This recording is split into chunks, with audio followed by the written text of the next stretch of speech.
Namaste and good morning, everyone. Let's start the class with some prayers.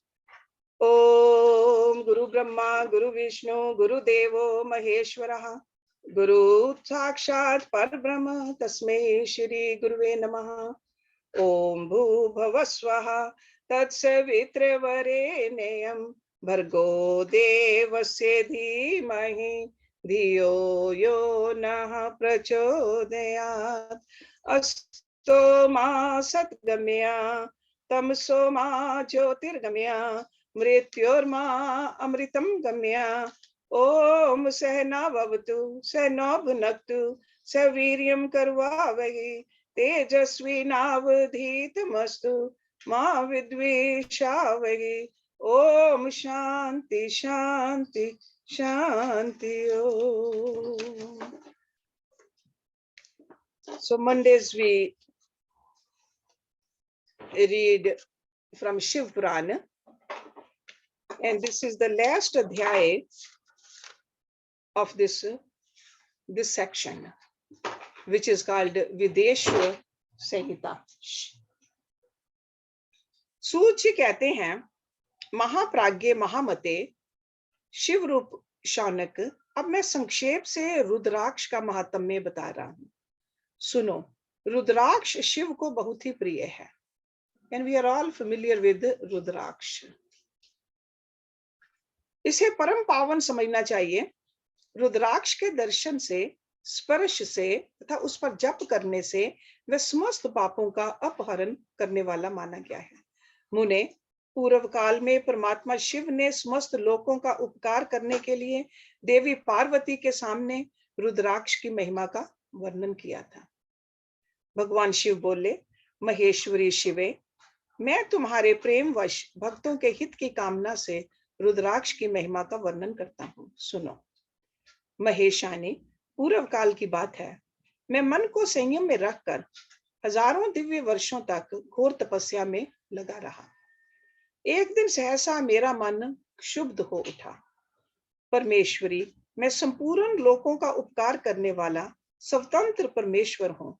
अतः उस समय मैंने लीलावश ही अपने दोनों नेत्र खोले.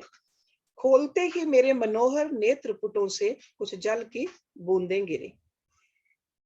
आंसू की इन बूंदों से वहां रुद्राक्ष नामक वृक्ष पैदा हो गया. भक्तों पर अनुग्रह करने के लिए वे अश्रु बिंदु स्थावर भाव को प्राप्त हो गए. वे रुद्राक्ष मैंने विष्णु भक्त को तथा चारों वर्णों के लोगों को बांट दिए. भूतल पर अपने प्रिय रुद्राक्षों को मैंने गौड़ देश में उत्पन्न किया. मथुरा, अयोध्या, लंका, मलयाचल, सहगिरी, काशी तथा अन्य देशों में भी उनके अंकुर उगाए. वे उत्तम रुद्राक्ष असह्य पाप समूहों का भेदन करने वाले तथा श्रुतियों के भी प्रेरक हैं. मेरी आज्ञा से वे ब्राह्मण, क्षत्रिय, वैश्य और शूद्र जाति के भेद से इस भूतल पर प्रकट हुए. रुद्राक्षों की ही जाति के शुभाक्ष भी हैं. उन ब्राह्मण आदि जाति वाले रुद्राक्षों के वर्ण श्वेत, रक्त, पीत तथा कृष्ण जानने चाहिए. मनुष्यों को चाहिए कि विक्रम शवरण के अनुसार अपनी जाति का ही रुद्राक्ष धारण करें. भोग और मोक्ष की इच्छा रखने वाले चारों वर्णों के लोगों और विशेषता शिव भक्तों को शिव पार्वती की प्रसन्नता के लिए रुद्राक्ष के फलों को अवश्य धारण करना चाहिए. आंवले के फल के बराबर जो रुद्राक्ष हो वह श्रेष्ठ बताया गया है. जो बेर के फल के बराबर हो उसे मध्यम श्रेणी का कहा गया है. जो चने के बराबर हो उसकी गणना निम्न कोटि में की गई है.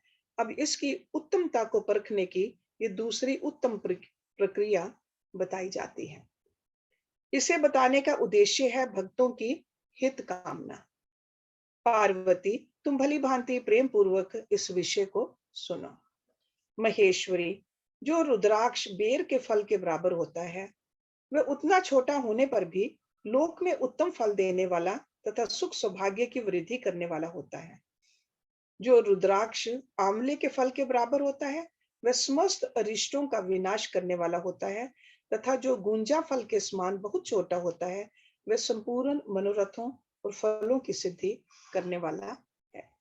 रुद्राक्ष जैसे जैसे छोटा होता है वैसे ही वैसे अधिक फल देने वाला होता है। एक एक बड़े रुद्राक्ष से एक एक छोटे रुद्राक्ष को विद्वानों ने 10 गुना अधिक फल देने वाला बताया है।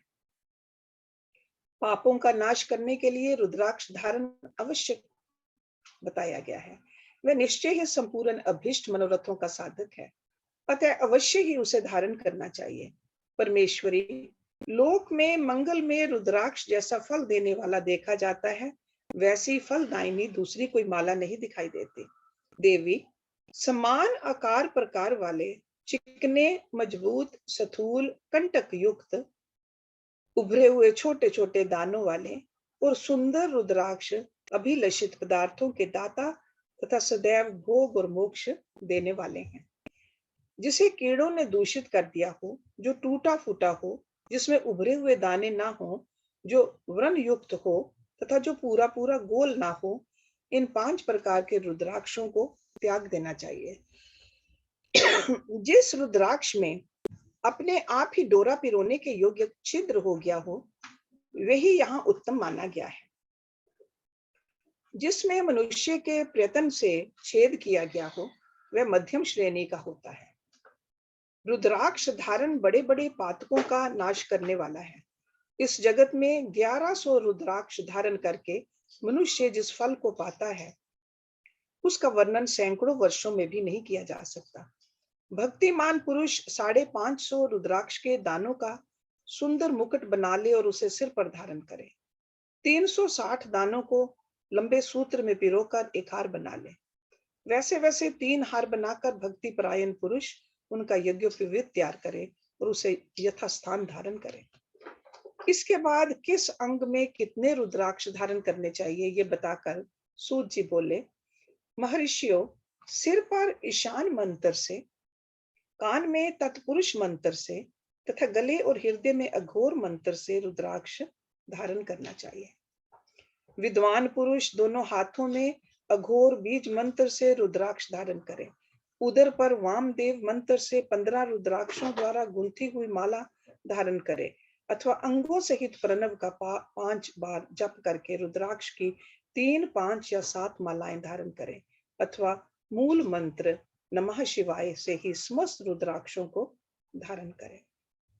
रुद्राक्षधारी पुरुष अपने खान पान में मदिरा, मांस, लहसुन, प्याज, सहीजन, लिसोड़ा आदि को त्याग दे। गिरी राजनंदिनी में श्वेत रुद्राक्ष केवल ब्राह्मणों को ही धारण करना चाहिए। गहरे लाल रंग का रुद्राक्ष क्षत्रियों के लिए हितकर बताया गया है। वैश्यों के लिए प्रतिदिन बारंबार पीले रुद्राक्ष को धारण करना आवश्यक है और शूद्रों को काले रंग का रुद्राक्ष धारण करना चाहिए। ये वेदोक्त मार्ग है। ब्रह्मचारी, वानप्रस्थ, गृहस्थ और सन्यासी सबको नियम पूर्वक रुद्राक्ष धारण करना उचित है। इसे धारण करने का सौभाग्य बड़े पुण्य से प्राप्त होता है। उनमें पहले आंवले के बराबर और फिर उससे भी छोटे रुद्राक्ष धारण करें।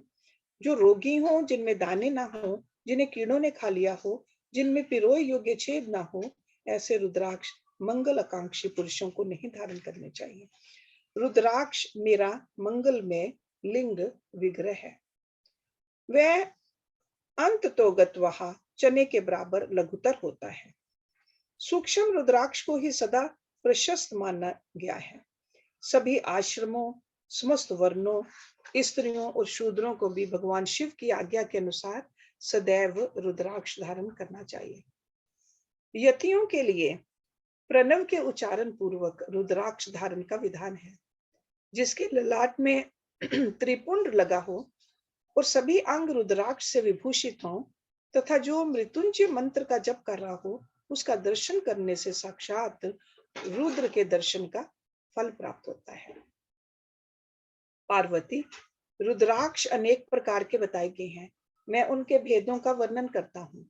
वे भेद भोग और मोक्ष रूप फल देने वाले हैं। तुम उत्तम भक्ति भाव से उनका परिचय सुनो। एक मुख वाला रुद्राक्ष साक्षात शिव का स्वरूप है। वह भोग और मोक्ष रूपी फल प्रदान करता है। जहां रुद्राक्ष की पूजा होती है, वहां से लक्ष्मी दूर नहीं जाते। उस स्थान के सारे उपद्रव नष्ट हो जाते हैं तथा वहां रहने वाले लोगों की संपूर्ण कामनाएं पूर्ण होती हैं। 2 मुख वाला रुद्राक्ष देव देवेश्वर कहा गया है। वह संपूर्ण कामनाओं और फलों को देने वाला है। 3 मुख वाला रुद्राक्ष सदा साक्षात साधन का फल देने वाला है। उसके प्रभाव से सारी विद्याएं प्रतिष्ठित होती हैं। 4 मुख वाला रुद्राक्ष साक्षात ब्रह्मा का रूप है।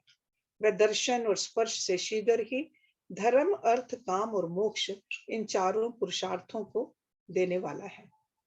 5 मुख वाला रुद्राक्ष साक्षात काल अग्नि रूप रुद्र है। वह सब कुछ करने में समर्थ है, सबको मुक्ति देने वाला तथा संपूर्ण मनोवांछित फल प्रदान करने वाला है। पंचमुख रुद्राक्ष समस्त पापों को दूर कर देता है। 6 मुखों वाला रुद्राक्ष कार्तिकेय का स्वरूप है। यदि दाहिनी बाह में उसे धारण किया जाए तो धारण करने वाला मनुष्य ब्रह्म हत्या आदि पापों से मुक्त हो जाता है, इसमें संशय नहीं है। महेश्वरी 7 मुख वाला रुद्राक्ष अनंग स्वरूप और अनंग नाम से ही प्रसिद्ध है। देवीशी उसको धारण करने से दरिद्र भी ऐश्वर्यशाली हो जाता है। 8 मुख वाला रुद्राक्ष अष्टमूर्ति भैरव रूप है। उसको धारण करने से मनुष्य पूर्ण आयु होता है और मृत्यु के पश्चात शूलधारी शंकर हो जाता है। 9 मुख वाले रुद्राक्ष को भैरव तथा कपिल मुनि का प्रतीक माना गया है, अथवा 9 रूप धारण करने वाली महेश्वरी दुर्गा उसकी अधिष्ठात्री देवी मानी गई है। जो मनुष्य भक्ति परायण हो और अपने बाएं हाथ में नवमुख रुद्राक्ष को धारण करता है, वह निश्चय ही मेरे समान सर्वेश्वर हो जाता है, इसमें संशय नहीं है। महेश्वरी 10 मुख वाला रुद्राक्ष साक्षात भगवान विष्णु का रूप है।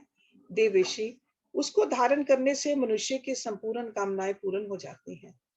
परमेश्वरी 11 मुख वाला जो रुद्राक्ष है वह रुद्र रूप है। उसको धारण करने से मनुष्य सर्वत्र विजयी होता है। 12 मुख वाले रुद्राक्ष को केश प्रदेश में धारण करें। उसके धारण करने से मानो मस्तक पर 12 आदित्य विराजमान हो जाते हैं।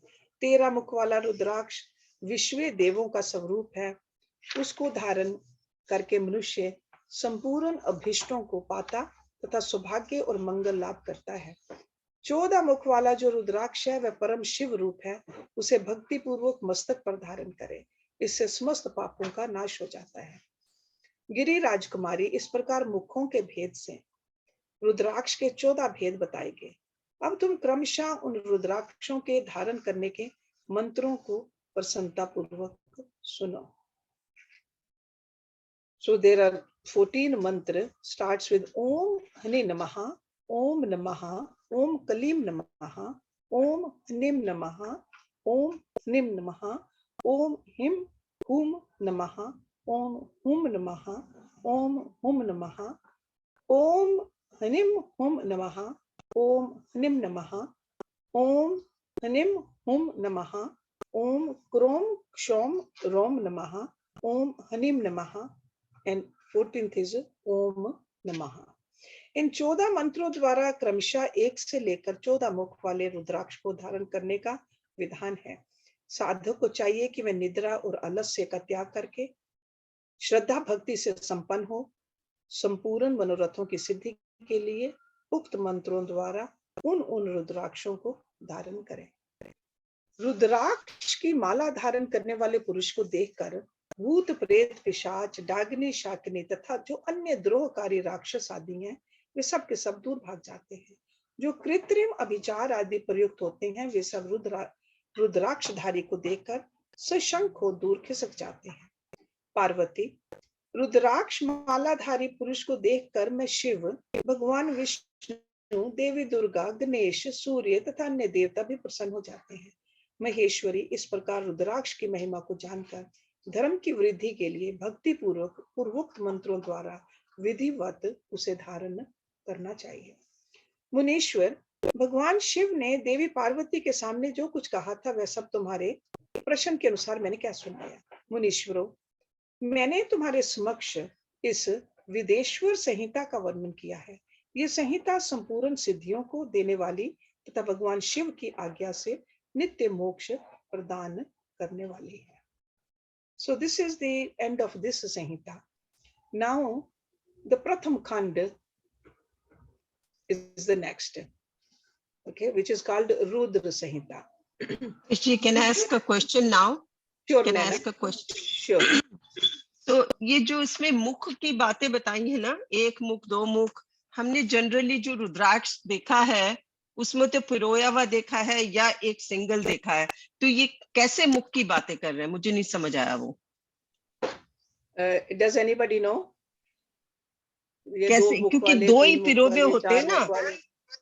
हाँ, हाँ। सो मोस्टली So- माला में पिरे होते हैं। और या देखे, हमें लेकर आई थी एक बारी वहां से, हवाई से, so I saw the rudraksha tree, so I got some, but they don't have any hole also.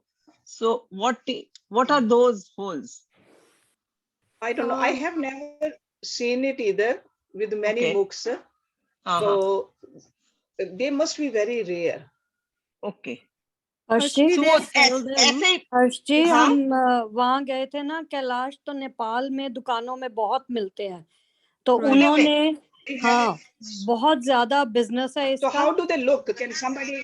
Yeah, they look Does different somebody and they have it? Can you show it to us? या मेरे पास है, पर मैं कल दिखा सकती हूँ, ठीक है, निकालने दिखाना पड़ेंगे। जरूर।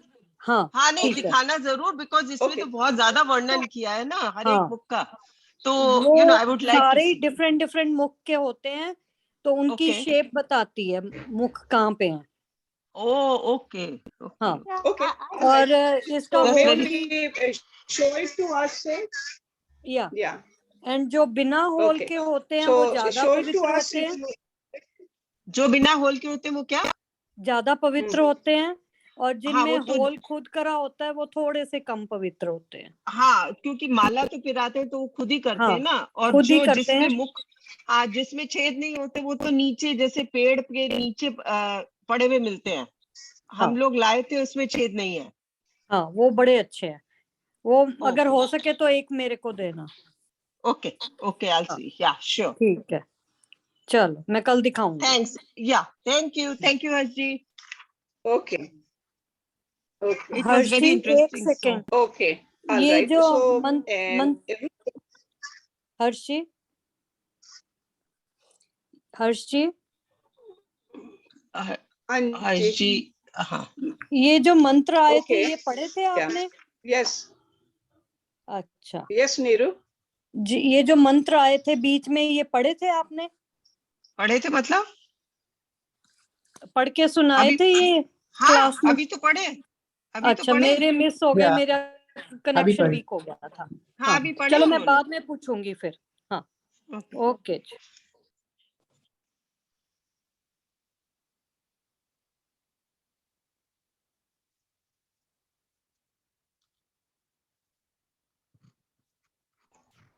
Okay. Should we start with this Rudra Samhita? प्रथम खंड। Yeah, I just did ऋषियों that. के प्रश्न के उत्तर में Yes. ऋषियों के प्रश्न के उत्तर में नारद ब्रह्म संवाद की अवतारणा करते हुए सूचिका उन्हें नारद मोह का प्रसंग सुनाना।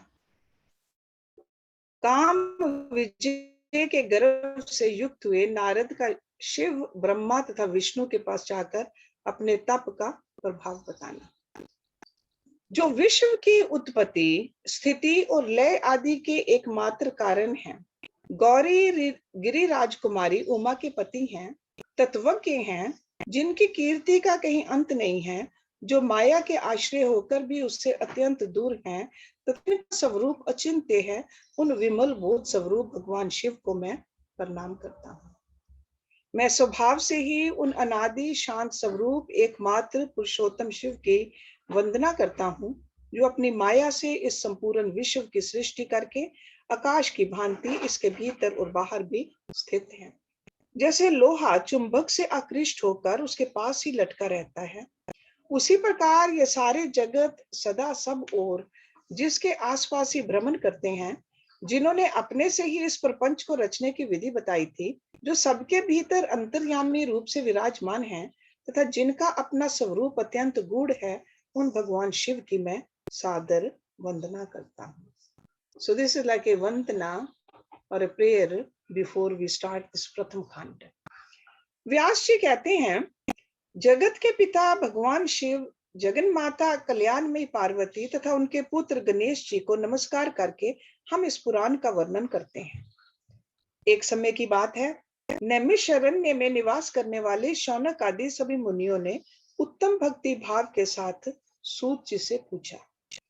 ऋषि बोले, महाभाग सूत जी, विदेश्वर संहिता की जो साध्य साधन खंड नाम वाली शुभ एवं उत्तम कथा है, उसे हम लोगों ने सुन लिया। उसका आदि भाग बहुत ही रमणीय है तथा वह शिव भक्तों पर भगवान शिव का वात्सल्य स्नेह प्रकट करने वाली है। विद्वन, अब आप भगवान शिव के परम उत्तम स्वरूप का वर्णन कीजिए, साथ ही शिव और पार्वती के दिव्य चरित्रों का पूर्ण रूप से श्रवण कराइए। हम पूछते हैं, निर्गुण महेश्वर लोक में सगुण रूप कैसे धारण करते हैं? हम सब लोग विचार करने पर भी शिव के तत्व को नहीं समझ पाते। सृष्टि के पहले भगवान शिव किस प्रकार अपने स्वरूप से स्थित होते हैं, फिर सृष्टि के मध्य काल में वे भगवान किस तरह क्रीड़ा करते हुए सम्यक व्यवहार बर्ताव करते हैं, और सृष्टि कल्प का अंत होने पर वे महेश्वर देव के स्वरूप में स्थित रहते हैं। लोक कल्याणकारी शंकर कैसे प्रसन्न होते हैं, और प्रसन्न हुए महेश्वर अपने भक्तों तथा दूसरों को कौन सा उत्तम फल प्रदान करते हैं, ये सब हमसे कहिए। हमने सुना है कि भगवान शिव शीघ्र प्रसन्न हो जाते हैं। वे महान दयालु हैं, इसलिए अपने भक्तों का कष्ट नहीं देख सकते। ब्रह्मा, विष्णु और महेश ये तीन देवता शिव के ही अंग से उत्पन्न हुए हैं। उनके प्राकट्य की कथा तथा उनके विशेष चरित्रों का वर्णन कीजिए। प्रभु, आप उमा के आविर्भाव और विवाह की भी कथा कहिए, विशेषता उनके गृहस्थ धर्म का और अन्य लीलाओं का भी वर्णन कीजिए। निष्पाप सूत जी, हमारे प्रश्न के उत्तर में आपको ये सब तथा दूसरी बातें भी अवश्य कहनी चाहिए। सूत जी ने कहा, मुनीश्वरों, आप लोगों ने बड़ी उत्तम बात पूछी है। भगवान सदाशिव की कथा में आप लोगों की जो आंतरिक निष्ठा हुई है, इसके लिए आप धन्यवाद के पात्र हैं। ब्राह्मणों, भगवान शंकर का गुणावाद सात्विक, राजस और तामस तीनों ही प्रकृति के मनुष्यों को सदा आनंद प्रदान करने वाला है। पशुओं की हिंसा करने वाले निष्ठुर कसाई के सिवा दूसरा कौन पुरुष उस गुण अनुवाद को सुनने से ऊब सकता है? जिनके मन में कोई तृष्णा नहीं है, ऐसे महात्मा पुरुष शिव के उन गुणों का गान करते हैं, क्योंकि वह गुणावली संसार रूपी रोग की दवा है, मन तथा कानों को प्रिय लगने वाली है और संपूर्ण मनोरथों को देने वाली है। ब्राह्मणों, आप लोगों के प्रश्न के अनुसार मैं यथा बुद्धि प्रयत्न पूर्वक शिव लीला का वर्णन करता हूँ। आप आदर पूर्वक सुने। जैसे आप लोग पूछ रहे हैं, उसी प्रकार देव ऋषि नारद जी ने शिव रूपी भगवान विष्णु से प्रेरित होकर अपने पिता से पूछा। अपने पुत्र नारद का प्रश्न सुनकर शिव भगत ब्रह्मा जी का चित्त प्रसन्न हो गया और वे उन मुनि शिरोमणि को हर्ष प्रदान करते हुए प्रेम पूर्वक भगवान शिव के यश का गान करने लगे। एक समय की बात है, मुनि शिरोमणि विप्रवर नारद जी ने, जो ब्रह्मा जी के पुत्र हैं, विनीत चित्त हो तपस्या में मन लगाया। हिमालय पर्वत में कोई एक गुफा थी जो बड़ी शोभा से संपन्न दिखाई देती थी। उसके निकट देव नदी गंगा निरंतर वेग पूर्वक बहती थी। वहां एक महान दिव्य आश्रम था जो नाना प्रकार की शोभा से सुशोभित था। दिव्यदर्शी नारद जी तपस्या करने के लिए उसी आश्रम में गए। उस गुफा को देखकर मुनिवर नारद जी बड़े प्रसन्न हुए और सुदीर्घ काल तक वहां तपस्या करते रहे। उनका अंतःकरण शुद्ध था। वे दृढ़ता पूर्वक आसन बांधकर मौन हो प्राणायाम पूर्वक समाधि में स्थित हो गए। ब्राह्मणों, उन्होंने वह समाधि लगाई जिसमें ब्रह्म का साक्षात्कार कराने वाला अहम ब्रह्मास्मि, मैं ब्रह्म हूं, ये विज्ञान प्रकट होता है। मुनिवर नारद जी जब इस प्रकार तपस्या करने लगे, उस समय यह समाचार पाकर देवराज इंद्र कांप उठे। वे मानसिक संताप से विवल हो गए। ये नारद मुनि मेरा राज्य लेना चाहते हैं। मन ही मन ऐसा सोचकर इंद्र ने उनकी तपस्या में विघ्न डालने के लिए प्रयत्न करने की इच्छा की। स्मरण करते ही कामदेव आ गए। महेंद्र ने उन्हें नारद जी की तपस्या में विघ्न डालने का आदेश दिया। ये आज्ञा पाकर कामदेव वसंत को साथ ले बड़े गर्व से उस स्थान पर गए और अपना उपाय करने लगे। उन्होंने वहां शीघ्र ही अपनी सारी कलाएं रच डाली। वसंत ने भी मदमत होकर अपना प्रभाव अनेक प्रकार से प्रकट किया। मुनिवरों, कामदेव और वसंत के अथक प्रयत्न करने पर भी नारद मुनि के चित्त में विकार नहीं उत्पन्न हुआ। महादेव जी के अनुग्रह से उन दोनों का गर्व चूरन हो गया। शौनक आदि मनुष्यों, ऐसा होने में जो कारण था उसे आदर पूर्वक सुनो। महादेव जी की कृपा से ही नारद मुनि पर कामदेव का कोई प्रभाव नहीं पड़ा। पहले उसी आश्रम में काम शत्रु भगवान शिव ने उत्तम तपस्या की थी और वहीं उन्होंने मुनियों की तपस्या का नाश करने वाले कामदेव को शीघ्र ही भस्म कर डाला था। उस समय रति ने कामदेव को पुनः जीवित करने के लिए देवताओं से प्रार्थना की। तब देवताओं ने समस्त लोकों का कल्याण करने वाले भगवान शंकर से याचना की। उनके याचना करने पर वे बोले, देवताओं, कुछ समय व्यतीत होने के बाद कामदेव जीवित तो हो जाएंगे, परंतु यहाँ उनका कोई उपाय नहीं चल पाएगा। अमरगण, यहाँ खड़े होकर लोग चारों ओर जितनी दूर तक की भूमि को नेत्र से देख पाते हैं, वहां तक कामदेव के बाणों का प्रभाव नहीं चल सकेगा, इसमें संशय नहीं है। भगवान शंकर की इस उक्ति के अनुसार उस समय वहां नारद जी के प्रति कामदेव का निजी प्रभाव मिथ्या सिद्ध हुआ। वे शीघ्र ही स्वर्ग लोक में इंद्र के पास लौट गए। वहां कामदेव ने अपना सारा वृत्तांत और प्रभाव क्या सुनाया। तत्पश्चात इंद्र की आज्ञा से वे वसंत के साथ अपने स्थान को लौट गए। उस समय देवराज इंद्र को बड़ा विस्मय हुआ। नारद जी की बुरी बुरी प्रशंसा की, परंतु शिव की माया से मोहित होने के कारण वे उस पूर्व वृत्तांत को स्मरण न कर सके। वास्तव में संसार के भीतर सभी प्राणियों के लिए शंभु की माया को जानना अत्यंत कठिन है। जिसने भगवान शिव के चरणों में अपने आप को समर्पित कर दिया है, उस भगत को छोड़कर शेष सारा जगत उनकी माया से मोहित हो जाता है। नारद जी भी भगवान शंकर की कृपा से वहां चिरकाल तक तपस्या में लगे रहे। जब उन्होंने अपनी तपस्या को पूर्ण हुई समझा, तब वे मुनि उससे विरत हो और मेरी विजय हुई ऐसा मानकर उस मुनीश्वर के मन में व्यर्थ ही गर्व हुआ है। भगवान शिव की माया से मोहित होने के कारण उन्हें यथार्थ बात का ज्ञान नहीं रहा। वे ये नहीं समझ सके कि कामदेव के पराजित होने में भगवान शंकर का प्रभाव ही कारण है। उस माया से अत्यंत मोहित हो मुनि शिरोमणि नारद अपना काम विजय संबंधी वृत्तांत बताने के लिए तुरंत ही कैलाश पर्वत पर गए। उस समय वे विजय के मद से उन्मत्त हो रहे थे। वहां रुद्र नमस्कार करके गर्व से भरे हुए मुनि ने अपने आप को महात्मा मानकर तथा अपने ही प्रभाव से कामदेव पर अपनी विजय हुई समझकर उनसे सारा वृत्तांत कह सुनाया। वह सब सुनकर भगत वत्सल भगवान शंकर ने नारद जी से, जो अपने शिव के ही माया से मोहित होने के कारण काम विजय के यथार्थ कारण को नहीं जानते थे और अपने विवेक को भी खो बैठे थे, कहा। रुद्र बोले, तात नारद, तुम बड़े विद्वान हो, धन्यवाद के पात्र हो, परंतु मेरी ये बात ध्यान देकर सुनो।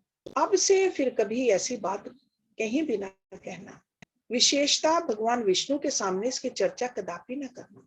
तुमने मुझसे अपना जो वृतांत बताया है उसे पूछने पर भी दूसरों के सामने ना कहना। So that means do not brag about it कि you have conquered काम। ये सिद्धि संबंधी वृतांत सर्वथा गुप्त रखने योग्य है, इसे कभी किसी पर प्रकट नहीं करना चाहिए।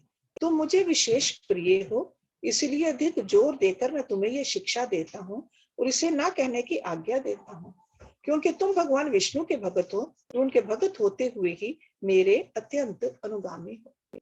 इस प्रकार बहुत कुछ कहकर संसार की सृष्टि करने वाले भगवान रुद्र ने नारद जी को शिक्षा दी।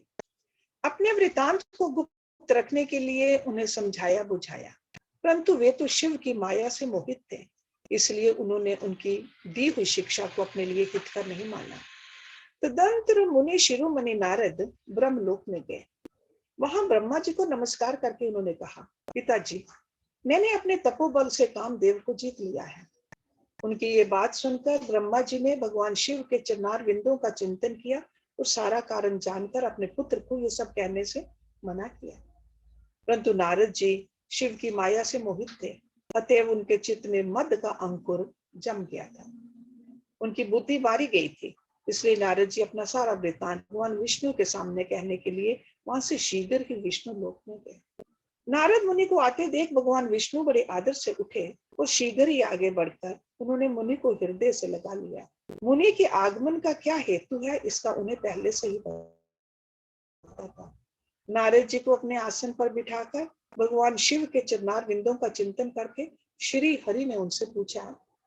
भगवान विष्णु बोले, तात कहाँ से आते हो?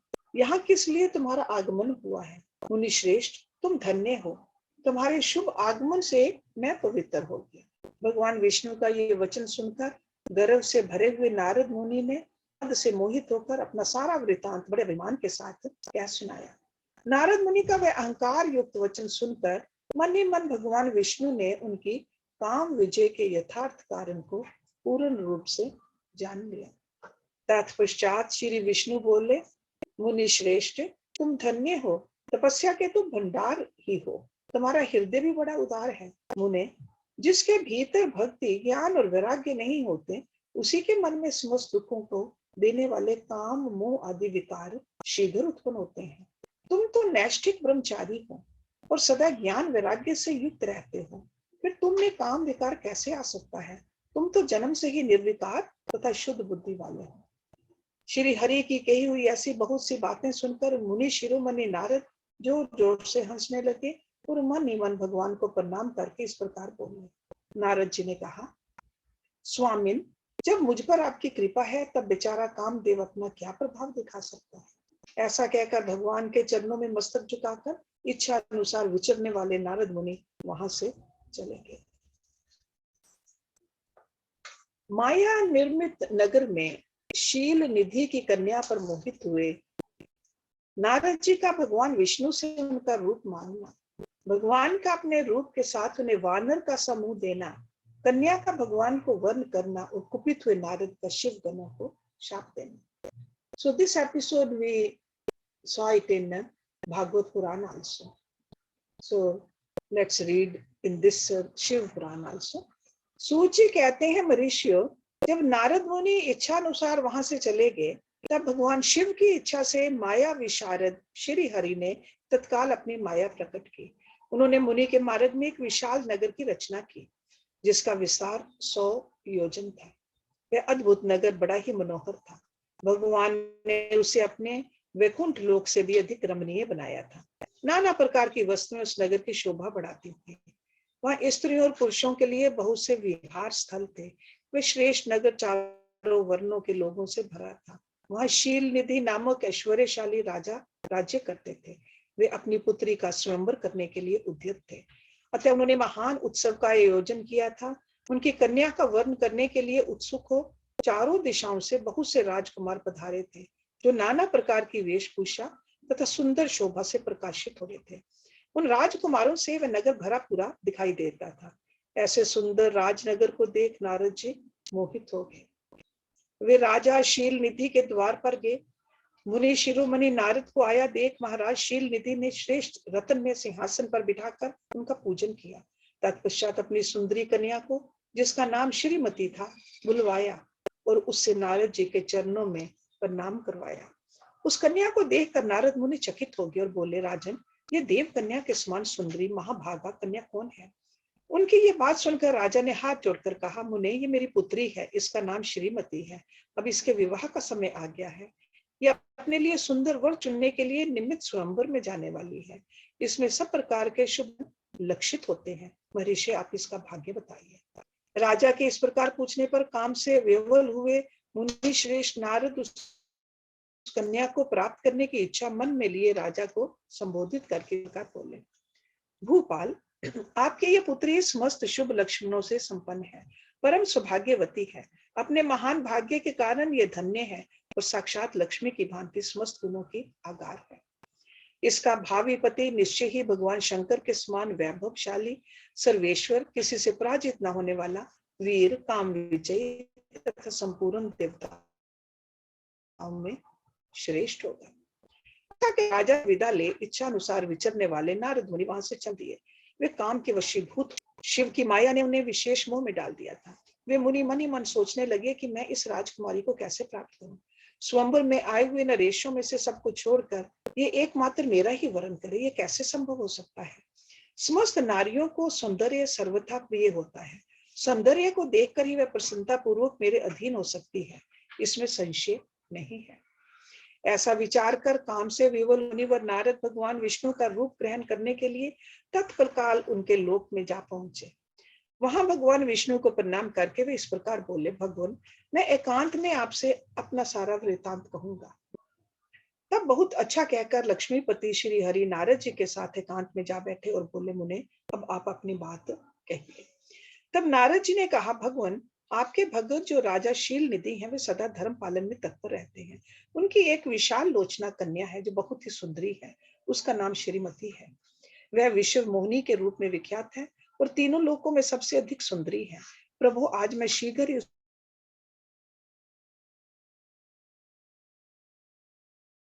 से वहां सहस्रों राजकुमार पधारे हैं। नाथ, मैं आपका प्रिय सेवक हूँ, अतः आप मुझे अपना स्वरूप दे दीजिए, जिससे राजकुमारी श्रीमती निश्चय ही मुझे वर ले। सूत जी कहते हैं, ऋषि और नारद मुनि की ऐसी बात सुनकर भगवान मधुसूदन हंस पड़े और भगवान शंकर के प्रभाव का अनुभव करके उन दयालु प्रभु ने उन्हें इस प्रकार उत्तर दिया। भगवान विष्णु बोले, मुने, तुम अपने अभीष्ट स्थान को जाओ, मैं उसी तरह तुम्हारा हित साधन करूंगा जैसे श्रेष्ठ वैद्य अत्यंत पीड़ित रोगी का करता है, क्योंकि तुम मुझे विशेष प्रिय हो। ऐसा कहकर भगवान विष्णु ने नारद मुनि को मुख तो वानर का दे दिया और शेष अंगों में अपने जैसा स्वरूप देकर वे वहां से अंतर्ध्यान हो गए।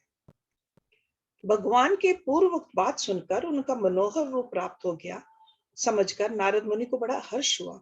वे अपने को कृतकृत्य मानने लगे। भगवान ने क्या प्रयत्न किया है, इसको वे समझ ना सके। तदंतर मुनि श्रेष्ठ नारद शीघ्र ही उस स्थान पर जा पहुंचे जहां राजा शील निधि ने राजकुमारों से भरी हुई स्वयंवर सभा का आयोजन किया था। विप्रवरों, राजपुत्रों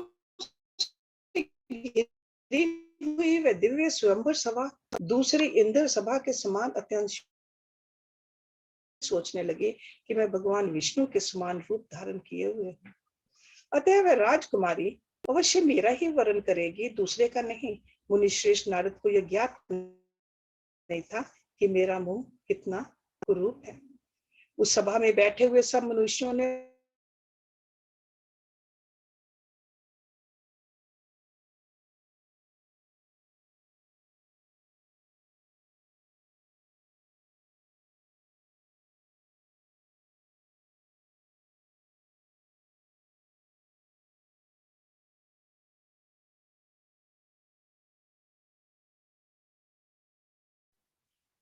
Actually, your voice is not coming. Is something wrong?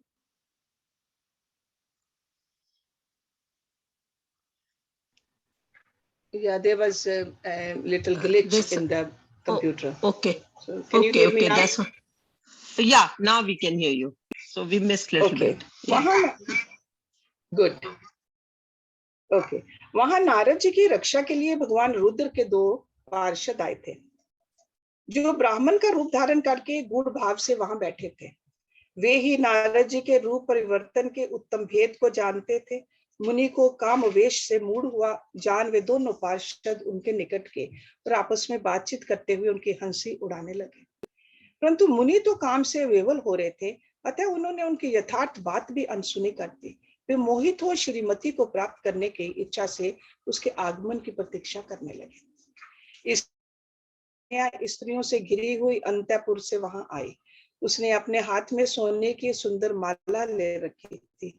वह शुभ लक्षणा राजकुमारी स्वयंवर के मध्य भाग में लक्ष्मी के समान खड़ी हुई अपूर्व शोभा पा रही थी। उत्तम व्रत का पालन करने वाली वह भूप कन्या माला हाथ में लेकर अपने मन के अनुरूप वर का अन्वेषण करती हुई सारी सभा में भ्रमण करने लगी। नारद मुनि का भगवान विष्णु के समान शरीर और वानर जैसा मुंह देखकर वह कुपित हो गई और उनकी ओर से दृष्टि हटाकर प्रसन्न मन से दूसरी ओर चली गई। स्वयंवर सभा में अपने मनोवांछित वर को न देखकर वह भयभीत हो गई। राजकुमारी उस सभा के भीतर चुपचाप खड़ी रह गई। उसने किसी के गले में जयमाला नहीं डाली। इतने में ही राजा के समान वेशभूषा धारण किए भगवान विष्णु वहां आ पहुंचे। किन्हीं दूसरे लोगों ने उनको वहां नहीं देखा, केवल उस कन्या की ही दृष्टि उन पर पड़ी। भगवान को देखते ही उस परम सुंदरी राजकुमारी का मुख प्रसन्नता से खिल उठा। राजा का रूप धारण करने वाले भगवान विष्णु उस राजकुमारी को साथ लेकर तुरंत अदृश्य हो गए और अपने धाम में जा पहुंचे। इधर सब राजकुमार श्रीमती की ओर से निराश हो गए। नारद मुनि तो काम वेदना से आतुर हो रहे थे, इसलिए वे अत्यंत विह्वल हो उठे। तब वे दोनों विप्र रूपधारी ज्ञान विशारद रुद्रगण काम विह्वल नारद जी से उसी क्षण बोले। रुद्रगणों ने कहा, हे नारद, हे मुने, तुम व्यर्थ ही काम से मोहित हो रहे हो और सौंदर्य के बल से राजकुमारी को पाना चाहते हो। अपना वानर के समान घृणित मुंह तो देख लो। सूत जी कहते हैं, मरीषियों, उन रुद्रगणों का ये वचन सुनकर नारद जी को बड़ा विस्मय हुआ। वे शिव की माया से मोहित थे। उन्होंने दर्पण में अपना मुंह देखा। वानर के समान अपना मुंह देख वे तुरंत ही क्रोध से जल उठे और माया से मोहित होने के कारण उन दोनों शिव गणों को वहां शाप देते हुए बोले, अरे, तुम दोनों ने मुझ ब्राह्मण का उपहास किया है, अतः तुम ब्राह्मण के वीर्य से उत्पन्न राक्षस हो जाओ। ब्राह्मण की संतान होने पर भी तुम्हारे आकार राक्षस के समान है। इस प्रकार अपने लिए शाप सुन वे दोनों ज्ञानी शिरोमणि शिवगण मुनि को मोहित जानकर कुछ नहीं बोले। ब्राह्मणों, वे सदा सब घटनाओं में भगवान शिव की इच्छा मानते थे, अतः उदासीन भाव से अपने स्थान को चले गए और भगवान शिव की स्तुति करने लगे। Time to stop reading this. Sorry about the little glitch in the computer today. So let's do the Shanti part. Om Purnamada Purnamidam Purnat Purnamudachyate Purnasya Purnamadaya Purnameva Vishishyate. Om Shanti Shanti Shanti Om.